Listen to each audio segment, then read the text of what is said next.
I bet you didn't know Medusa was never the monster in her own story. The tale you think you know, of a snake-haired villain turning men to stone, hides a truth that's been buried for centuries. Beneath the legend is a story of injustice that demands to be heard. In this version, Medusa was not born a monster. She was not always the terrifying figure we see on shields and in statues. She was once as human as any of us. She began as a mortal woman, renowned for her beauty, her hair especially, said to rival the dark waves of the sea.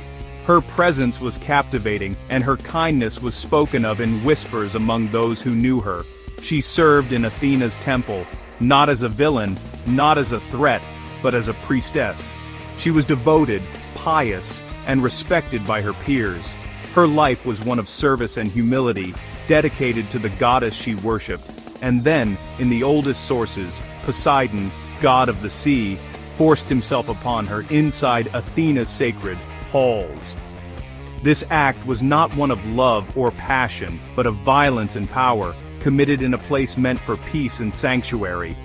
Medusa was not the guilty party, she was the victim.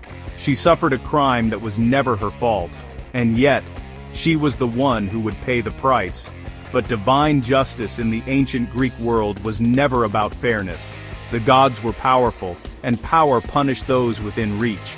Mortals were often caught in the crossfire of divine rivalries, their lives changed forever by the whims of immortals. Athena could not strike Poseidon. Instead, she unleashed her anger onto Medusa.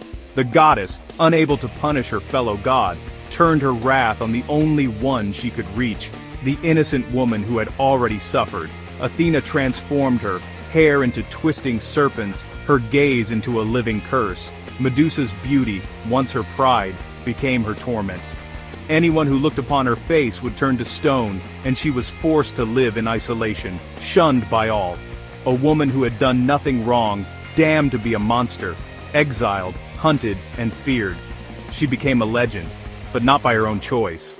Her story was twisted into a warning, her suffering ignored. For years Medusa lived this way, cut off from the world, pregnant, alone, and monstrous by no fault of her own. She endured her fate in silence, her only companions the memories of what she had lost. Until Perseus, the hero celebrated for thousands of years, found her. He did not face her in battle. He did not look her in the eye. He came not as a champion, but as an assassin, sent on a quest to bring back her head. He crept into her cave, and while Medusa slept, he killed her.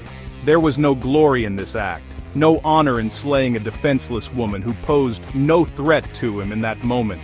Not in self-defense, not as an equal, but as an executioner, striking a sleeping woman who could not fight back. The so-called hero's victory was built on her helplessness. From her blood, 2 children were born. Even in death, Medusa's story did not end. Her legacy lived on through her children, Pegasus and Chrysaor, who sprang from her body as she died, because even her pregnancy, recorded by Hesiod centuries before Ovid, could not protect her. The ancient poets remembered her suffering, but rarely did they question the justice of her fate. And then, the most bitter irony, her severed head was taken as a trophy, used as a weapon, and finally set onto Athena's shield. The very goddess who punished her now claimed her power as her own. The face of a woman who was never protected became the symbol of protection itself. Her image, once feared, was now revered. Not for who she was, but for what others could take from her. Here is what was done to her: punished for being a victim, transformed for being powerless, murdered in her sleep, and used as a tool by those who called themselves heroes and gods. Her pain was immortalized, but her voice was lost. Her name means protection. Not one person in this entire story protected her. Her name was Medusa, and her story is a reminder that sometimes the real monsters are not the ones we are told to fear. What do you think about Medusa's story? Do you see her as a villain, a victim, or something more? Let us know your thoughts in the comments below. And if you found this story as powerful as we did, please share this video with your friends. Let's make sure Medusa's true story is finally heard.